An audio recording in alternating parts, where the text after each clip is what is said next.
OK, le Rocket de Laval reprenait finalement l'action dans sa série contre les Americans de Rochester. Et quelle reprise hier soir à Laval. Devant un public délirant là aussi, Anthony Marcotte n'a rien manqué de l'action. Comment ça va, Anto? Très bien, c'est beau chez vous?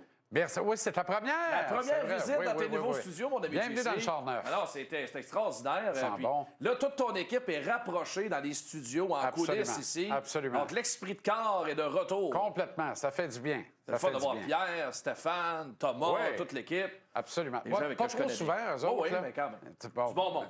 Pas de temps en temps. Mettons qu'ils passent, on les salue. En dehors de ça, là. Travaillez! Oui, mais on ferait pas de TV sans ces gars-là. OK, correct. Hein? La superbe tenue de Caden Primo amène le Rocket à une victoire de l'étape suivante. Il faut le dire comme ça, parce que Primo, hier, s'est dressé tel un mur.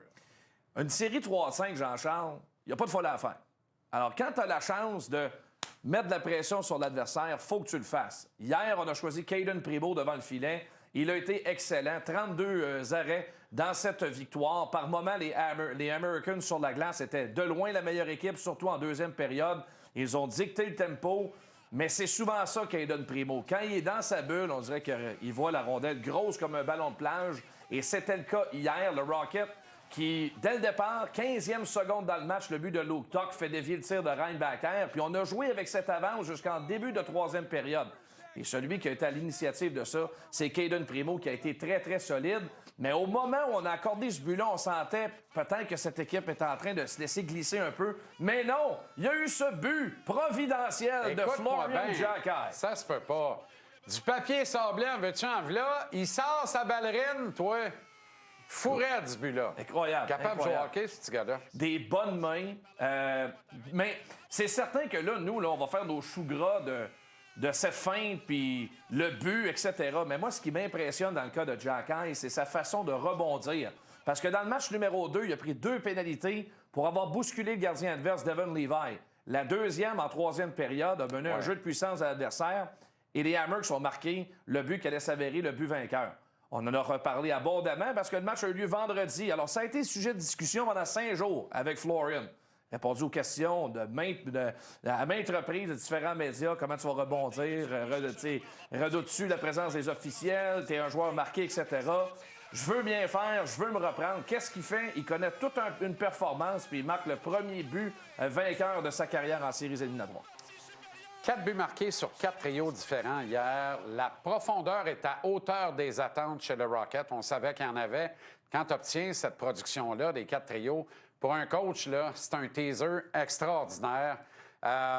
Des grosses pertes potentielles en défensive avec celle de Tyler Waterspoon, qui n'avait pas raté une maudite minute, ce qui est une denrée rarissime dans la Ligue américaine. Lui a joué tous les matchs depuis le début de la saison de l'équipe. Oui, puis plus que ça, anecdote comme ça là, concernant Waterspoon. À la fin de l'année, le dernier match, le 72e, il veut rien dire du tout. Un match à Belleville, tu joues la veille. Non, moi, je joue le match. Là. Je joue le match. Puis on a reposé un paquet de joueurs. Puis on lui a offert, veux-tu t'asseoir, pas jouer? Non, moi, je joue 72 parties. Sur la fiche Hockey DB puis Elite Prospect, ça paraît bien, une saison complète. Exact. Un vrai bon vétéran qui a été bon du début à la fin de l'année. Là, il faudra le remplacer. Je ne pense pas qu'il va être disponible pour le match de demain, mais on vend cette profondeur-là. 2 bonnes options, Noel Hoffenmeyer et Zach Hayes, qui n'ont pas joué depuis le début des séries. Bien, eux attendent, pourraient prendre la place de Waterspoon, un autre gaucher. Donc, on garde les paires intacts, gaucher-droitier.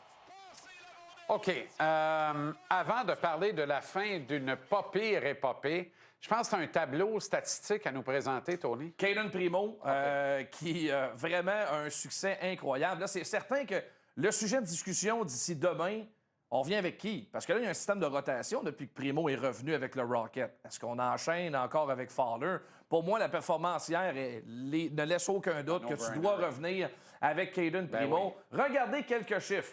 À ses 13 dernières sorties contre Rochester, 12 victoires. Pourcentage d'arrêt là-dedans, 932. Et les 5 victoires de suite en série contre Rochester, il les avait balayées en 2022. Et 6 victoires de suite contre Rochester à Laval. Alors, moi, je laisse parler les chiffres. Comme ça, pas l'argument. Ouais, mais là, c'est autour du jeune. Regardez, là. Est-ce que tu peux vraiment te permettre de laisser Primo de côté avec une fiche comme ça contre Rochester? Moi, je pense pas. Est-ce que Primo est en train de sauver sa carrière en Amérique? j'ai bien dit en Amérique, là, je ne veux pas dire la Ligue nationale, je continue de penser que c'est un Hall of Famer de Ligue américaine qui, dans la Ligue nationale, va avoir de la difficulté à se faire justice. Mais sait-on jamais, loin de la marmite de Montréal, un rôle de bon auxiliaire, de bon deuxième? On dirait que tout redevient possible avec ces performances-là. Surtout que tout le monde le sait dans la Ligue que le net à Fowler. Là.